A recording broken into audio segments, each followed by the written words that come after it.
Hey everybody, and welcome to week 5 of our class here at Purdue Global University on the economics of environmental management. A little bit late posting the overview this week, guys. Apologize for that, but just wanted to get the overview up here and give you guys some more heads up as we are around the midpoint of the week this week. As we said in seminar the other night, an extremely busy week here. We do have an assignment this week. We also have our midterm exam, which we covered in seminar, so hopefully everybody's going to do well in the midterm exam as it comes up this week. Do have a discussion board running as well this week, guys, so please be sure to be posting on it on 3 separate days to make sure you get all your points. Interesting topic this week, guys. We're still looking at cost-benefit analysis, but we're looking at the magnitude of cost.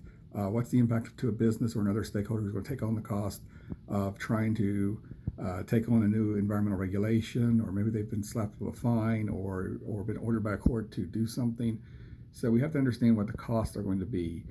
We have to look at the environmental cost and see if we can put a place of value on that if we don't do anything, but we also have to look at the economic cost to stakeholders and see how they are going to bear the burden of these costs and those kind of things. So those are kind of things we want to look at here in terms of the ability to handle costs. We also want to look at opportunity costs and see if new additional costs pop up, if stakeholders are in a place that they can handle it. So we have to understand that as well too. We also have to look again at what government's role is in cost. Should government help alleviate costs to stakeholders? Should we provide low benefit loans or grants or those kind of things, which we talked about in class before? So we're still looking at that topic this week as well too. We want to look at short versus long-term costs.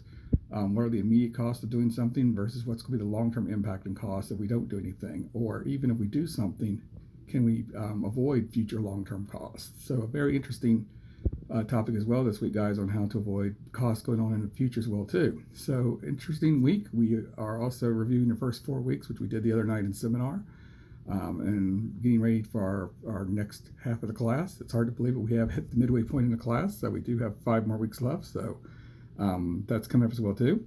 So with it being a very busy week, guys, if you need anything, please feel free to see me in office hours Tuesdays and Sundays from 10 to 11 p.m. Eastern time.